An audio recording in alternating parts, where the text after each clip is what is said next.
De bien vouloir donner le numéro de l'affaire. La greffière d'audience. Bonjour, Monsieur le Président. Il s'agit de l'affaire IT 0049 et 39 sera pour interpréter 40 PT, le procureur contre Biljana Plavšić. Le Président, je demande aux parties de se présenter. L'accusation. Bonjour, Monsieur le Président. Bonjour, Messieurs les juges. Bonjour, collègues de la défense. Je m'appelle Mark Harmon. À ma droite, vous voyez Monsieur Alan Tiger et nous représentons l'accusation dans la présente audience. La défense. Bonjour, Monsieur le Président. Je m'appelle Robert Pavic. Je suis accompagné d'Eugène O'Sullivan et nous représentons ensemble les intérêts de Mme Biljana Plavšić. Le Président, merci.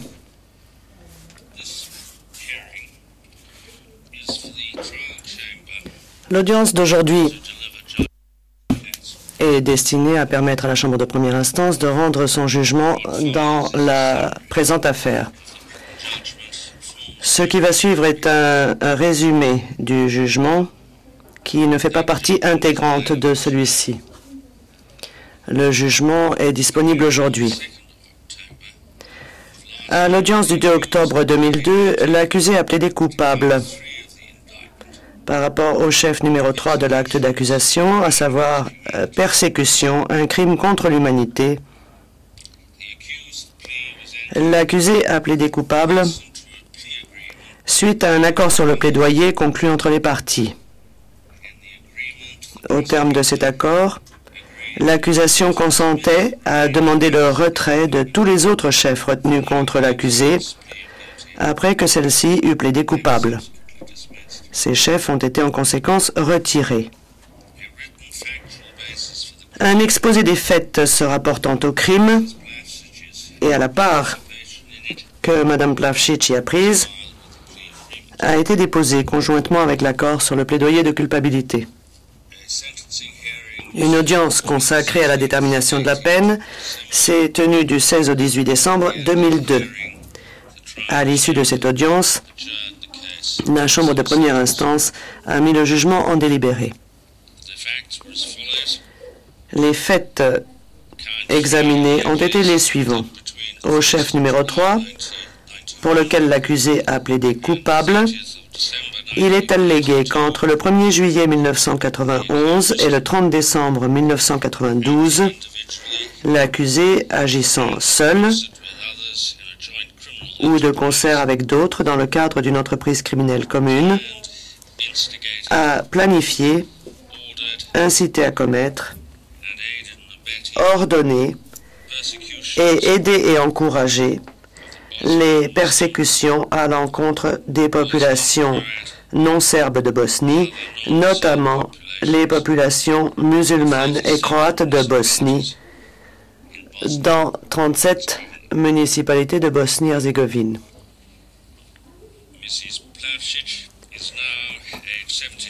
Madame Plavšić a aujourd'hui 72 ans, étant née le 7 juillet 1930 à Tuzla.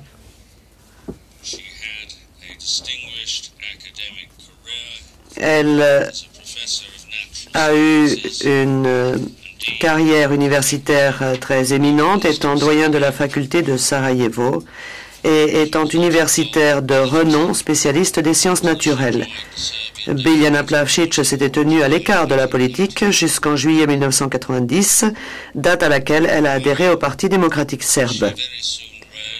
Cela ne l'a pas empêché d'en devenir très vite l'un des membres les plus influents.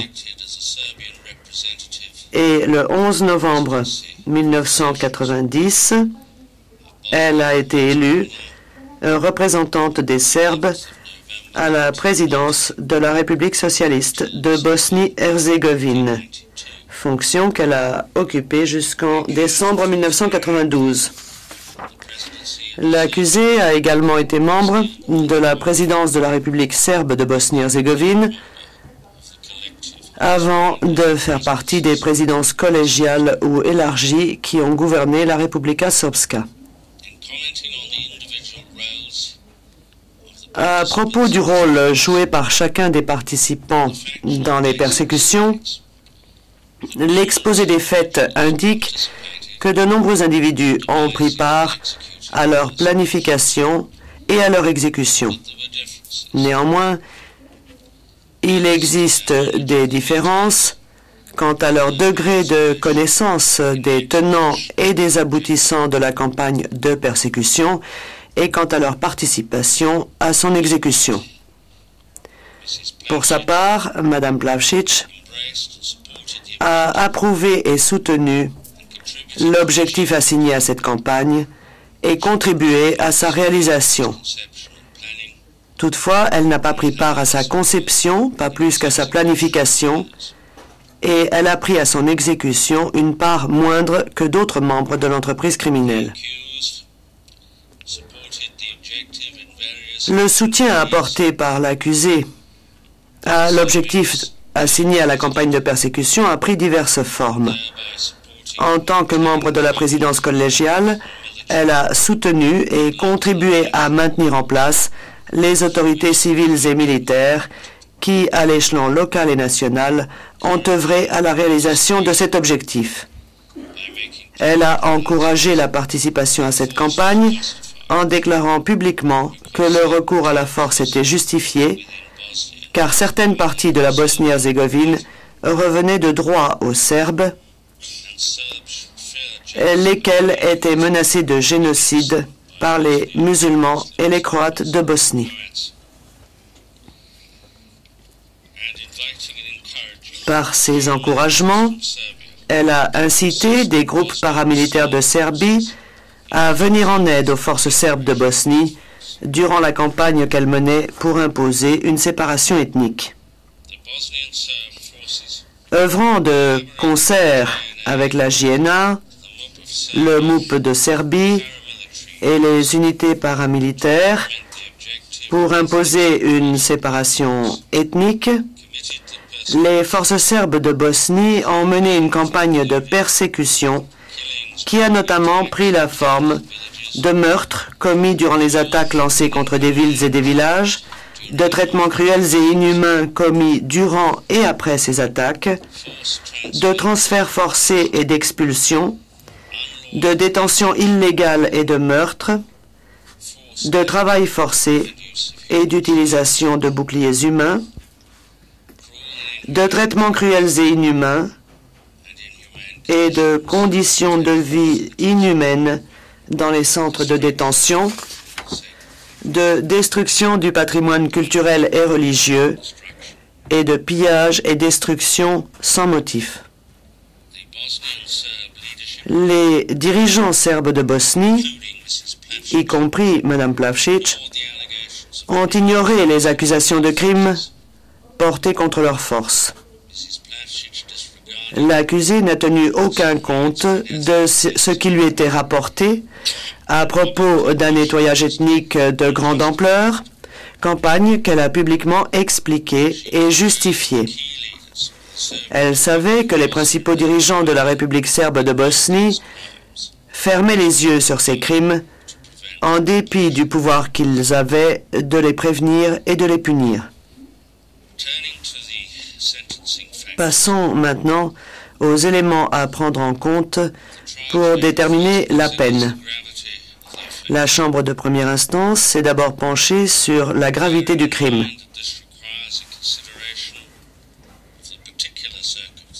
Sans perdre de vue que, ce faisant, il lui faut tenir compte des circonstances particulières de l'espèce, tout comme de la nature et du degré de participation de l'accusé à ce crime.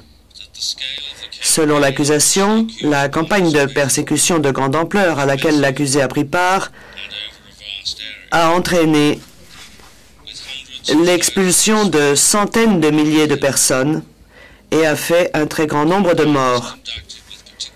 Cette campagne, d'une violence et d'une cruauté exceptionnelles, a été notamment marquée par des actes de torture et de violence sexuelle. La Chambre de première instance estime que le crime commis est d'une extrême gravité, puisqu'il s'est accompagné notamment d'une campagne de séparation ethnique faisant des milliers de morts et entraînant l'expulsion de milliers d'autres personnes dans des conditions d'une extrême brutalité. La gravité du crime s'illustre notamment par l'ampleur et l'étendue des persécutions, le nombre des victimes tuées, expulsées ou transférées de force, les traitements particulièrement inhumains infligés aux détenus et l'ampleur des destructions sans motif causées aux biens et aux édifices religieux. La Chambre s'est penchée ensuite sur les circonstances aggravantes, le procureur en ayant défini 3. D'abord, les hautes fonctions exercées par l'accusé. Deuxièmement, la vulnérabilité des victimes. Et troisièmement, l'ignominie des actes qui ont été infligés à ces victimes. La Chambre considère que les hautes fonctions exercées par l'accusé constituent en l'espèce une circonstance aggravante, même si le pouvoir suprême était dévolu à d'autres. L'accusé n'a pas participé à la planification du crime et a joué un rôle moins important que d'autres dans son exécution. Cependant, durant la campagne de persécution, Mme Plavšič était membre de la présidence, la plus haute instance civile, et par là même, ainsi que par ses déclarations, elle a encouragé et soutenu les persécutions. Même si elle estime que les autres éléments cités par l'accusation peuvent constituer des circonstances aggravantes, la Chambre de première instance considère que dans les circonstances de l'espèce, ces éléments sont pour l'essentiel contenus dans la gravité générale du crime. En conséquence, la Chambre ne les retiendra pas comme circonstances aggravantes.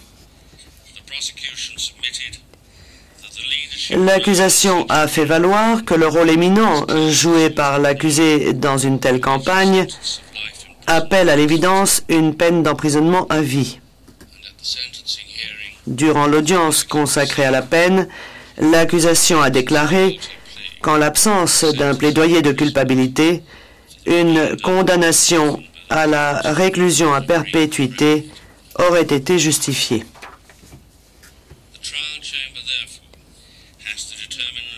La Chambre doit donc fixer une peine qui s'impose pour une accusée ayant occupé un poste de premier plan et qui a été impliquée dans un crime d'une gravité exceptionnelle.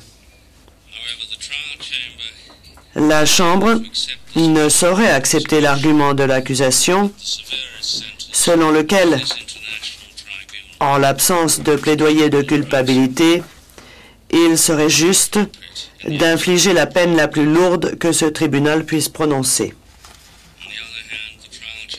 En revanche, elle est d'avis qu'il serait malvenu de faire preuve d'une clémence injustifiée et qu'une lourde peine d'emprisonnement s'impose.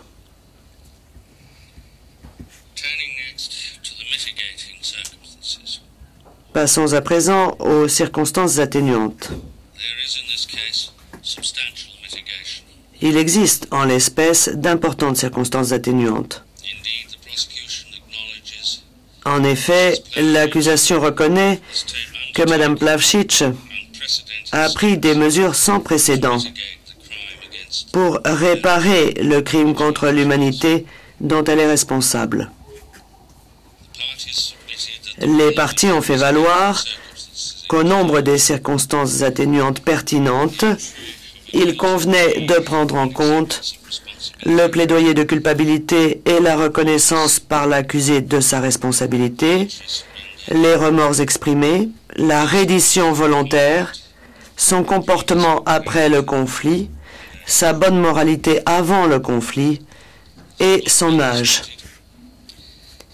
Nul ne conteste que ces circonstances, conjuguées à des efforts de réconciliation, constituent des circonstances atténuantes que la Chambre de première instance se doit de prendre en compte.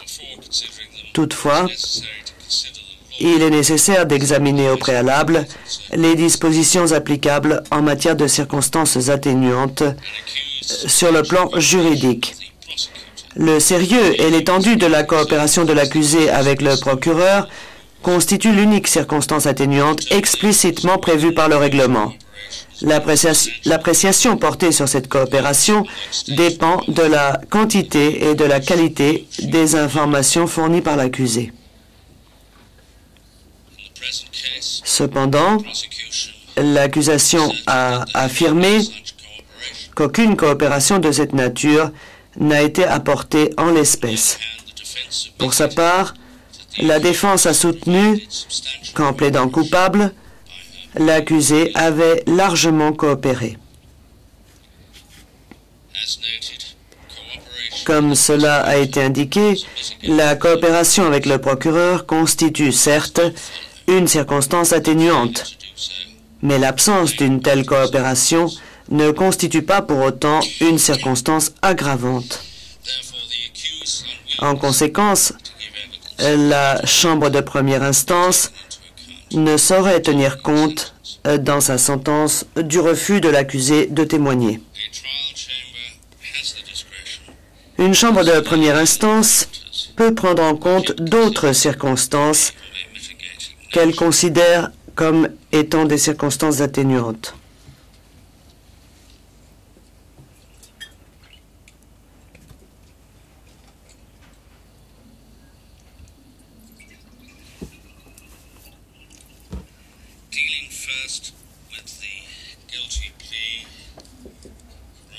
La Chambre de première instance examinera tout d'abord le plaidoyer de culpabilité de l'accusé, les remords qu'elle a exprimés et sa contribution à la réconciliation.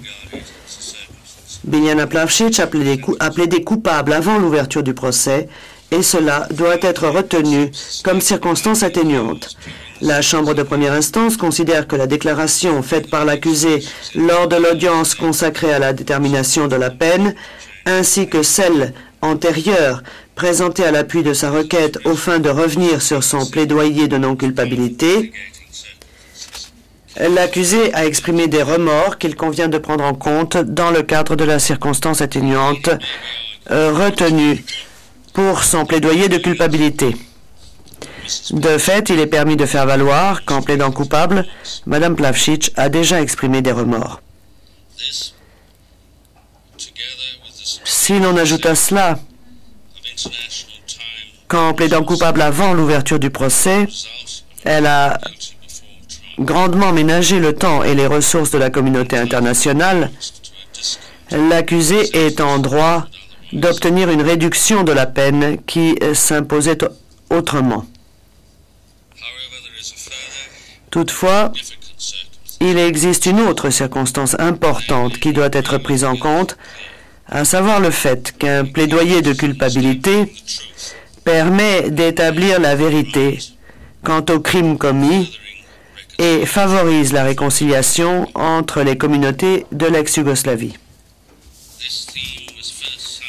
Cet argument a été évoqué pour la première fois dans la déclaration que Biljana Plavšić a présentée à l'appui de sa requête aux fins de revenir sur son plaidoyer de non-culpabilité.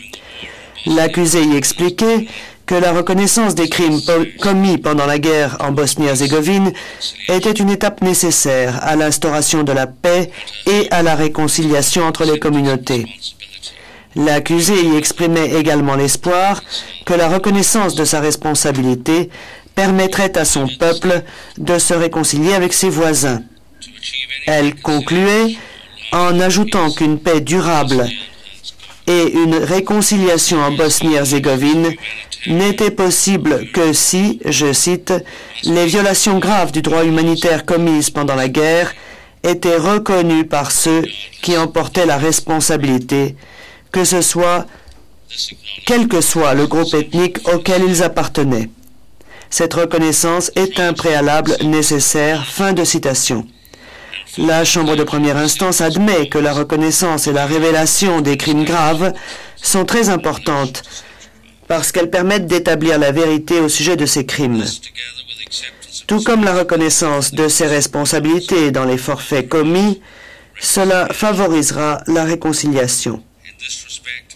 À cet égard, la Chambre de première instance conclut que le plaidoyer de culpabilité de Mme Plavšič et la reconnaissance de sa responsabilité devraient, compte tenu en particulier de ses fonctions passées, favoriser la réconciliation en Bosnie-Herzégovine et dans l'ensemble de la région. En conséquence, la Chambre de première instance accorde un poids important au plaidoyer de culpabilité de l'accusé, ainsi qu'aux remords qu'elle a exprimés et à leur effet positif sur le processus de réconciliation. Next, La Chambre de première instance estime que la reddition volontaire de l'accusé constitue une circonstance atténuante à prendre en compte dans la sentence. S'agissant du comportement de l'accusé après le conflit, l'accusation a reconnu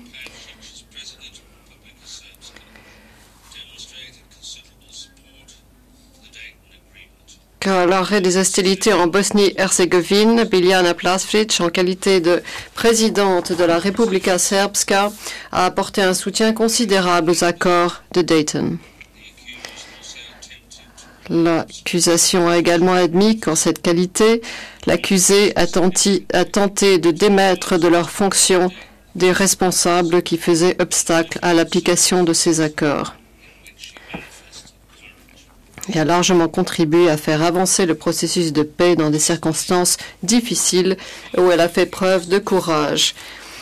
Des témoignages relatifs au comportement de l'accusé après le conflit ont été apportés lors de l'audience consacrée à la fixation de la peine. Ainsi, Mme Madeleine Albright a présenté l'accusée comme celle qui a veillé à l'application des accords de Dayton en Republika Srpska.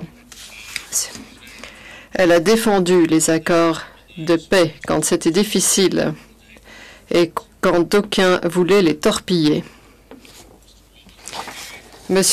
Robert Frowick a déclaré que pour lui, l'accusé avait déclaré la guerre à la corruption et à l'injustice, et elle s'était faite le héros de la lutte contre la criminalité en Republika Srpska.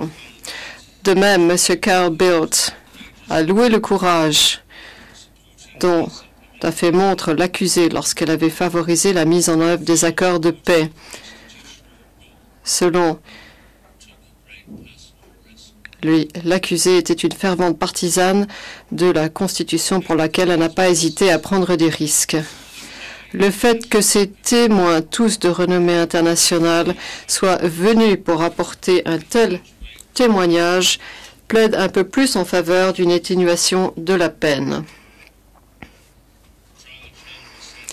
La Chambre de première instance est convaincue que Mme Plavšič a joué un rôle important dans l'acceptation et la mise en œuvre des accords de Dayton en Republika Srpska. Ainsi, elle a considérablement aidé à l'instauration de la paix dans la région et elle est en droit de s'en prévaloir pour demander une réduction de peine. La Chambre de première instance lui accorde un poids important. S'agissant de l'âge de l'accusé, la Chambre de première instance rejette l'argument de la défense selon lequel toute peine supérieure à 8,2 années équivaudrait à un emprisonnement à vie et constituerait une sanction inhumaine ou dégradante. Rien dans le statut ni dans les règles du droit international relatives aux droits de l'homme n'interdit de condamner, y compris à la réclusion à perpétuité, à un accusé d'un âge avancé.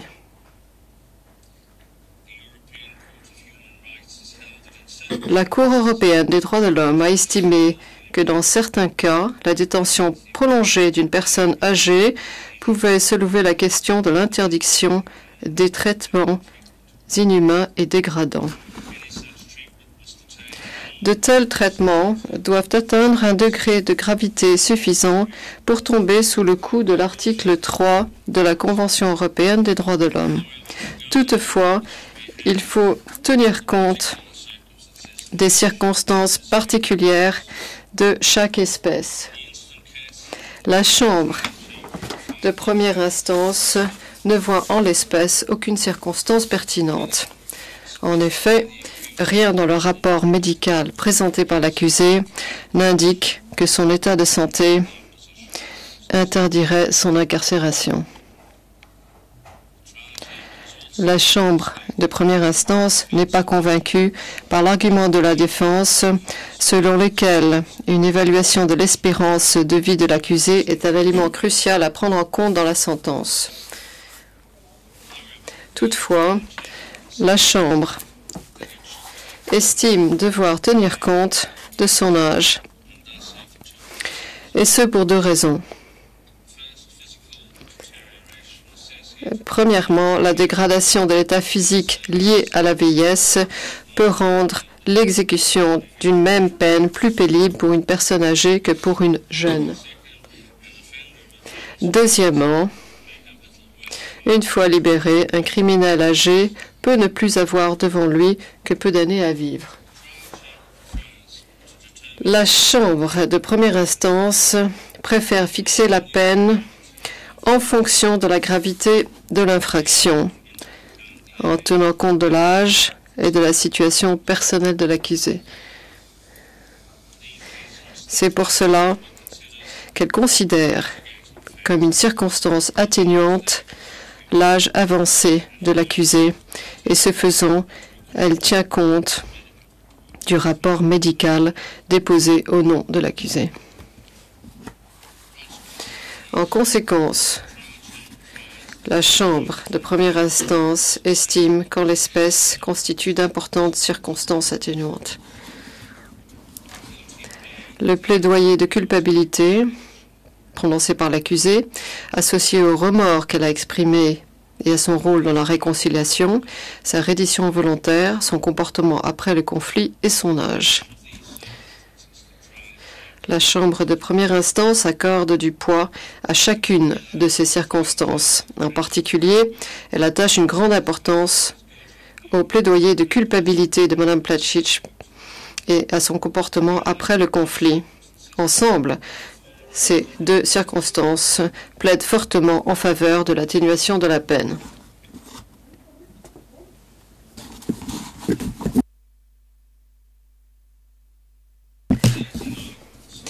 Lors du réquisitoire, l'accusation a soutenu que la Chambre de première instance devait fixer une peine qui tienne compte du comportement de l'accusé, non seulement envers les victimes immédiates des crimes, mais également envers l'humanité tout entière, dans le cas d'une campagne de persécution qui a annihilé d'innombrables vies et communautés.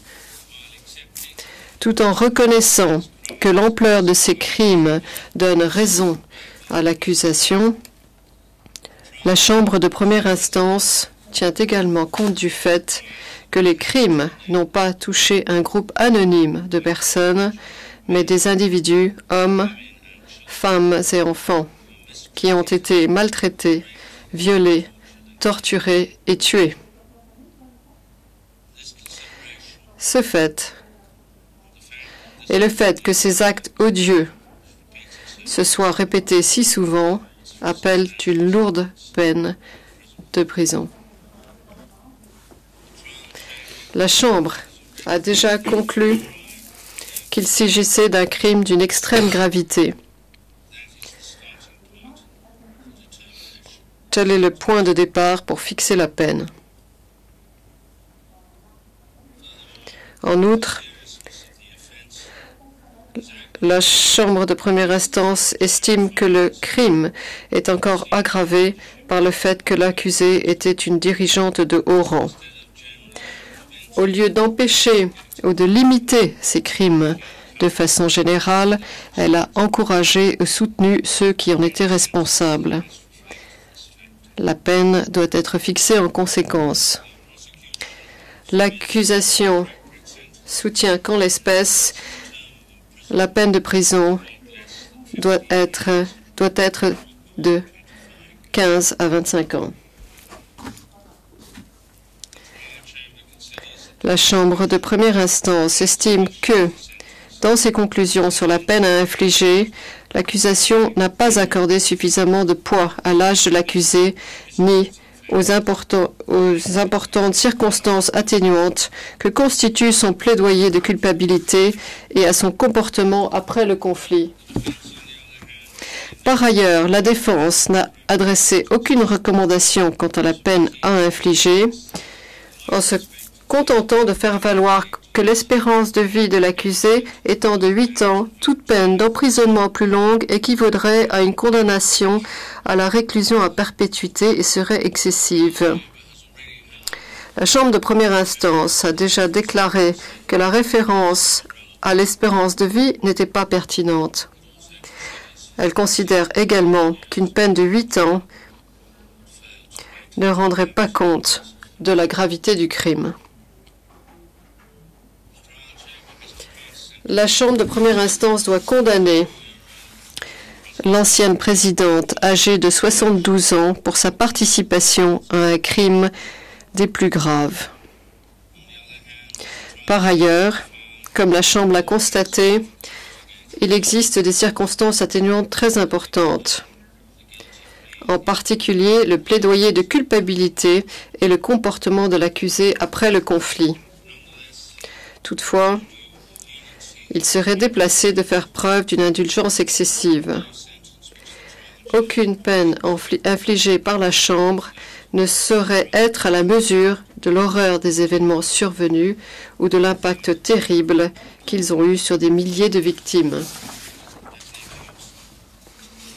Que l'accusé se lève. Biljana Plavšić. Compte tenu des éléments exposés, la Chambre de première instance vous condamne à une peine de 11 années de prison. À ce jour, vous avez été détenu au quartier pénitentiaire de l'Organisation des Nations Unies pendant 245 jours. En tout, cette période peut être déduite de la durée totale de votre peine. L'audience est levée.